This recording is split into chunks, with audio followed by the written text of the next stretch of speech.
بسم اللہ الرحمن الرحیم۔ لاکھوں کروڑوں بے حدود و سلام حضور نبی کریم صلی اللہ علیہ وسلم اور ان کی آل اولاد پر اور ان کے صحابہ اکرام رضی اللہ تعالیٰ پر۔ دوستو، آج کی جو اسلامی ویڈیو ہے، صحابی رسول کی دجال سے ملاقات کا قصہ، کیا بات ہوئی جانیے۔ حضرت فاطمہ بن قیس رضی اللہ تعالیٰ بیان فرماتی ہیں کہ میں نے رسول اللہ صلی اللہ علیہ وسلم کے منادی کو سنا۔ وہ اعلان کر رہا تھا، الصلاۃ جامعہ۔ میں نماز کے لیے نکلی اور رسول اللہ صلی اللہ علیہ وسلم کے ساتھ مردوں کے پیچھے عورتوں کی صف اول میں ظہر کی نماز ادا کی۔ آپ صلی اللہ علیہ وسلم نے نماز سے فارغ ہو کر ممبر پر بیٹھے۔ آپ کے چہرے پر اس وقت مسکراہٹ تھی۔ آپ صلی اللہ علیہ وسلم نے فرمایا، ہر شخص اپنی اپنی جگہ بیٹھا رہے۔ اس کے بعد آپ نے ارشاد فرمایا، جانتے ہو میں نے تم کو کیوں جمع کیا؟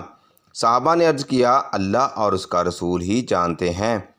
آپ صلی اللہ علیہ وسلم نے فرمایا، باخدا میں نے تم کو نہ تو مال وغیرہ کی تقسیم کے لیے جمع کیا ہے، نہ کسی جہاد کی تیاری کے لیے، بس صرف اس بات کے لیے جمع کیا ہے کہ تمیم داری پہلے نصرانی تھا، وہ آیا اور مسلمان ہو گیا اور مجھ سے ایک قصہ بیان کرتا ہے جس سے تم کو میرے اس بیان کی تصدیق ہو جائے گی جو میں نے کبھی دجال کے متعلق تمہارے سامنے ذکر کیا تھا۔ وہ کہتا ہے، ایک بڑی کشتی میں سوار ہوا جس پر سمندر میں سفر کیا جاتا ہے۔ ان کے ساتھ قبیلہ لخم اور جذام کے 30 لوگ بھی تھے۔ یہ 1 ماہ تک سمندری طوفان میں پھنسے رہے۔ آخر مغربی جانب ان کو ایک جزیرہ نظر آیا جس کو دیکھ کر وہ بہت خوش ہوئے اور چھوٹی کشتیوں میں بیٹھ کر اس جزیرے پر اتر گئے۔ سامنے ان کی نظر جانور کی شکل کی ایک چیز پر پڑی جس کے پورے جسم پر بال ہی بال تھے کہ ان میں اس کے اضلاع مستعارہ تک کچھ نظر نہ آتے تھے۔ لوگوں نے اس سے کہا، کم بخت تو کیا بلا ہے؟ وہ بولی، میں جساسہ ہوں، چلو اس گرجے میں، وہاں ایک شخص ہے جو تمہاری خبروں کا مشتاق ہے۔ یہ کہتے ہیں کہ جب اس نے ایک آدمی کا ذکر کیا تو اب ہم کو ڈر لگا کہ کہیں وہ کوئی جن نہ ہو۔ ہم لپک کر گرجے میں پہنچے تو ہم نے ایک بڑی قوی ہیکل شکل دیکھی۔ اس سے پہلے ہم نے ویسے کوئی شخص نہیں دیکھا تھا۔ اس کے ہاتھ گردن سے ملا کر اس کے پیروں گھٹنوں سے لے کر ٹخنوں تک لوہے کی زنجیروں سے نہایت مضبوطی سے جگڑے ہوئے تھے۔ ہم نے کہا، تیرا ناس ہو، تو کون ہے؟ وہ بولا، تم کو میرے بارے میں کچھ نہ کچھ پتہ لگ ہی گیا ہے، اب تم بتاؤ تم کون لوگ ہو؟ انہوں نے کہا، ہم عرب کے باشندے ہیں، ہم ایک بڑی کشتی میں سفر کر رہے تھے، سمندر میں طوفان آیا، 1 ماہ تک رہا، اس کے بعد جزیرے میں آئے تو یہاں ہمیں ایک جانور ملا جس کے تمام جسم پر بال ہی بال تھے۔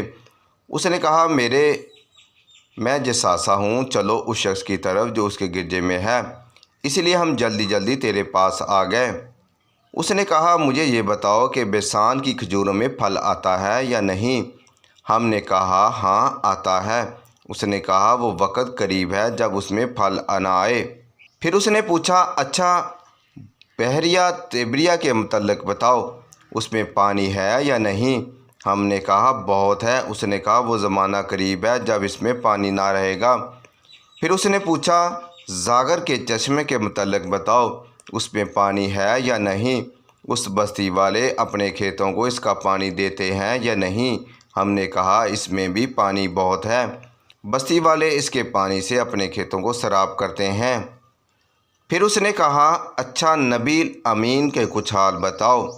ہم نے کہا، وہ مکے سے ہجرت کر کے مدینہ تشریف لے آئے۔ اس نے پوچھا، کیا عرب کے لوگ ان کے ساتھ جنگ کی ہے؟ ہم نے کہا، ہاں۔ اس نے پوچھا، اچھا پھر کیا نتیجہ رہا؟ ہم نے بتایا کہ وہ اپنے گرد و نواح پر تو غالب آ چکے ہیں اور لوگ ان کی اطاعت قبول کر چکے ہیں۔ اس نے کہا، سن لو، ان کے حق میں یہی بہتر تھا کہ ان کی اطاعت کریں۔ اب میں تم کو اپنے متعلق بتاتا ہوں، میں میسا دجال ہوں اور وہ وقت قریب ہے جب مجھ کو یہاں سے باہر نکالنے کی اجازت مل جائے گی۔ میں باہر نکل کر تمام زمین میں گم جاؤں گا اور 40 دن کے اندر کوئی بستی ایسی نہ رہ جائے گی جس میں داخل نہ ہوں۔ بجز مکہ اور طیبہ کے ان دونوں مقامات میں میرا داخلہ ممنوع ہے۔ جب ان دونوں میں سے کسی بستی میں داخل ہونے کا ارادہ کروں گا تو اس وقت ایک فرشتہ ہاتھ میں ننگی تلوار لیے سامنے آ کر مجھے داخل ہونے سے روک دے گا۔